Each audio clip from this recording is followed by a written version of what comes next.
Have you ever wondered how we learn and why different people have different learning styles?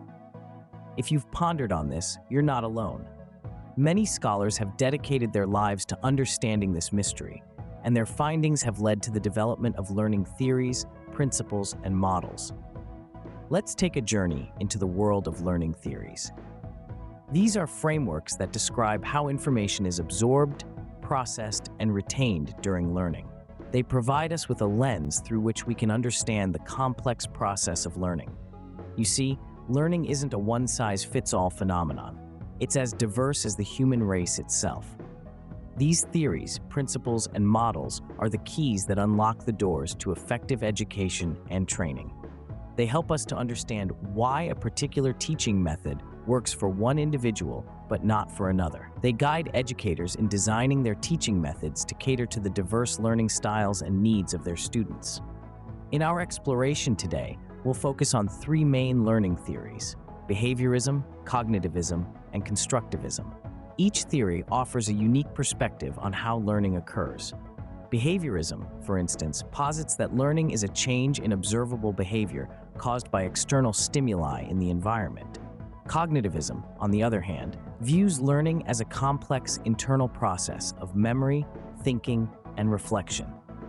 Constructivism, the third theory, suggests that learners construct their own understanding and knowledge of the world through experiencing things and reflecting on those experiences.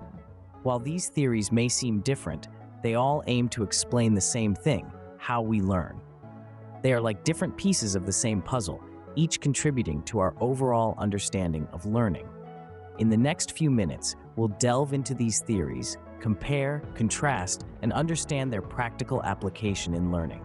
So, buckle up and get ready for a fascinating journey into the world of learning theories. First up, we have behaviorism, a theory that focuses on observable behaviors.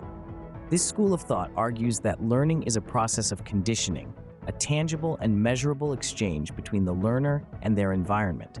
Let's delve into the principles of behaviorism, shall we? A key element of this theory is the concept of stimulus response. This might sound technical, but it's actually quite simple. Think of it like a cause and effect scenario. A stimulus, or trigger, prompts a response or reaction from the individual. For example, if a student answers a question correctly and receives praise from their teacher, this positive response encourages them to continue participating in class. Now let's talk about another principle of behaviorism: reinforcement. This is where things get interesting. Reinforcement is the use of rewards or punishments to strengthen or weaken particular behaviors. Positive reinforcement, like praise or a gold star, strengthens desirable behaviors, while negative reinforcement, like removing a privilege, weakens undesirable behaviors. But how does this all play out in a classroom setting? Well, teachers apply behaviorism by creating an environment where positive behaviors are consistently rewarded. This could be through verbal praise, good grades, or even something as simple as a smile. On the other hand, negative behaviors are discouraged through various forms of punishment or negative reinforcement. For example, a teacher may reward a student who consistently hands in homework on time with a privilege, like choosing the next class activity. Conversely, a student who disrupts the class may lose a privilege, like participating in a fun activity. Over time, the student learns to associate positive behaviors with rewards and negative behaviors with punishments, thereby conditioning their behavior. But here's the catch. While behaviorism offers a structured way to encourage learning, it doesn't account for all learning styles. Not every student is motivated by rewards or deterred by punishments. Some might learn better through understanding and applying concepts rather than through rote memorization and repetition. Moreover, behaviorism doesn't consider the internal thought processes that occur during learning. It focuses on observable behaviors, ignoring the cognitive processes like thinking, understanding, and problem solving. So, while it's a useful tool in the educator's toolbox, it's not a one-size-fits-all solution. And that's behaviorism in a nutshell. It's a theory that gives us a structured approach to shape behavior through a system of rewards and punishments. But it's also a reminder that learning is a complex process, influenced by many factors beyond just behavior. While behaviorism offers a structured way to encourage learning, it doesn't account for all learning styles, which brings us to our next theory. Cognitivism, unlike behaviorism, delves into the mind's inner workings. It's a theory that focuses on the brain as an information processor. Just like a computer, our minds take in information, process it, store it, and retrieve it when necessary. This is the heart of cognitivism. The first principle of cognitivism is information processing. According to this principle, learning is a complex internal process that involves the intake, organization, storage, and retrieval of information. Think of it as a multi-step factory line. First, we perceive information through our senses. This raw data is then processed and organized in our working memory. It's here that we sift through the information, identifying what's important and what's not. The crucial bits are then stored in our long-term memory, ready to be retrieved when necessary. The second principle revolves around memory and its role in learning. Our memory is like a vast, intricate library filled with everything we've ever learned.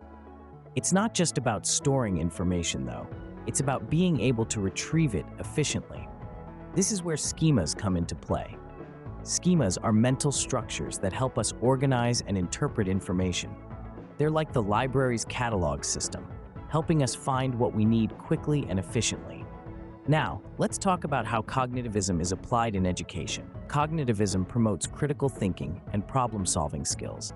It encourages students to actively engage with the material, processing and organizing information, rather than just memorizing facts. For instance, instead of simply memorizing a math formula, students are encouraged to understand why the formula works and how it can be applied in different contexts. This deeper understanding aids in the storage and retrieval of information, making the learning process more effective. Cognitivism also underscores the importance of prior knowledge in learning. It posits that new information is processed and understood in relation to what we already know. In the classroom, this means that teachers need to connect new material to previously learned concepts, aiding students in building upon their existing knowledge. Furthermore, cognitivism helps educators understand that students have different learning styles. Some students might be visual learners, while others might be auditory or kinesthetic. Recognizing these differences allows educators to tailor their teaching methods to meet the needs of all students, enhancing the learning experience. In sum, cognitivism offers a rich understanding of the learning process. It provides insight into how we process, store, and retrieve information, and how these processes impact our ability to learn. It emphasizes the importance of critical thinking, problem-solving, and prior knowledge, providing a roadmap for effective teaching and learning. Cognitivism certainly fills some gaps that behaviorism leaves, but there's still one more theory that adds another piece to the puzzle. So stay tuned as we delve deeper into the fascinating world of learning theories. Lastly, we have constructivism, a theory that values the learner's role in creating their own knowledge. Now, this might sound a bit abstract, so let's break it down. Constructivism is all about learning being an active, constructive process. Think of it as building a house.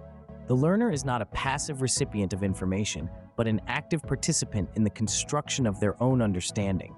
They're the architect, the builder, and the interior designer of their house of knowledge.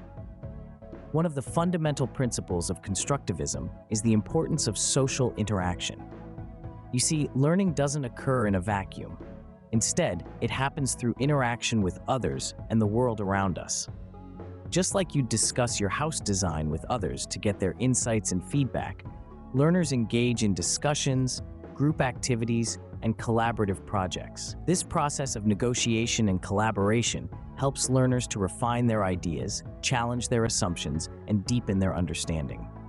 Another key principle of constructivism is the emphasis on real-world context. Constructivists believe that learning should be relevant and meaningful, grounded in real-world situations.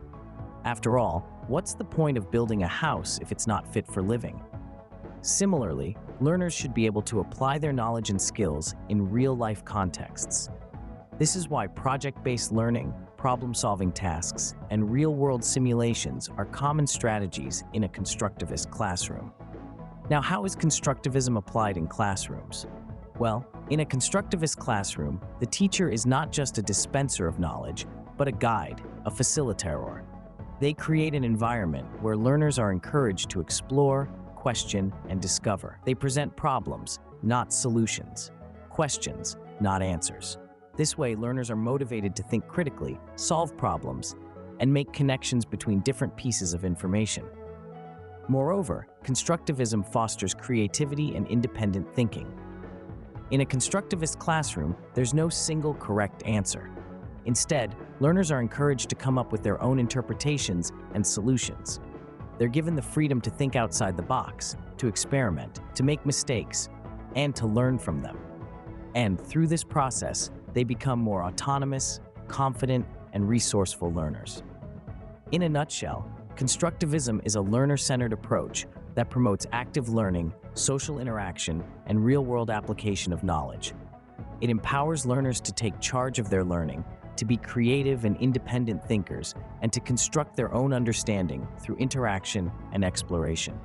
Together, these three theories, behaviorism, cognitivism, and constructivism, provide a more comprehensive understanding of how we learn. But how do they stack up against each other? Now that we've explored each theory, it's time to put them side by side. Let's start with behaviorism. This theory places a strong emphasis on observable behaviors. It's all about reinforcement and punishment, shaping behavior through rewards or consequences. However, it's often criticized for neglecting the importance of internal thoughts and feelings in the learning process. Then we have cognitivism, which takes a step further into the mind of the learner. It focuses on how we process, store, and retrieve information.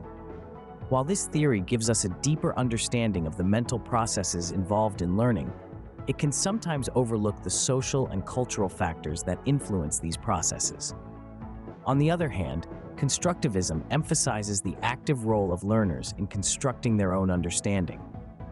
It considers learning as a social process and values the context in which learning happens.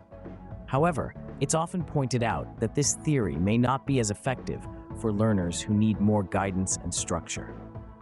Now, you might be thinking, which one is the best? The answer is, it depends. Each theory shines in different scenarios and caters to different learning styles and needs. Behaviorism can be particularly useful when teaching procedural skills or when immediate compliance is necessary. Cognitivism, with its focus on mental processes, can be beneficial when teaching problem-solving or critical thinking skills. Meanwhile, constructivism can be the go-to theory for fostering creativity and promoting collaborative learning. In the grand scheme of things, these theories aren't mutually exclusive. In fact, a blended approach can often yield the best results. By integrating elements from each theory, educators can create a balanced and flexible learning environment that caters to the diverse needs of their learners. As you can see, no single theory has all the answers, but each contributes valuable insights into the learning process. Before we wrap up, let's revisit the key points we've discussed. We journeyed through the realms of behaviorism, cognitivism, and constructivism, three pivotal theories that shape our understanding of learning processes. Firstly, we explored behaviorism, where learning is viewed as a change in behavior in response to a stimulus. It's all about reinforcement and punishment, shaping the learner's actions through a system of rewards and consequences. In practical terms, it's the gold star on a student's homework or the timeout in the corner. It's a direct, tangible approach, often used in structured environments like classrooms or training programs. Next, we dived into cognitivism, a theory that shifts focus from observable behavior to mental processes. Here, learning is about information processing, akin to how a computer operates. It's the mental gymnastics that happen when a student solves a complex math problem or when an employee makes a strategic decision. In education and training, it emphasizes the importance of understanding how learners process and store information. Then, we unfolded constructivism, where learning is a construction project of the mind. It's about building knowledge based on experiences and reflections. Think of a class discussion where students form opinions based on their experiences. or a training session where employees learn from hands-on tasks. It's a more organic, personalized approach that values the learner's active role in the learning process. But remember, these theories are not standalone. They often intertwine and overlap, offering a more holistic view of learning. A successful educator or trainer is likely to use a blend of these approaches, tailoring their methods to the learner's needs and the learning context. Understanding these theories not only helps educators create effective learning environments, but also encourages learners to understand their own learning processes better. Remember, learning is not a one-size-fits-all process, but a journey tailored to each individual's needs.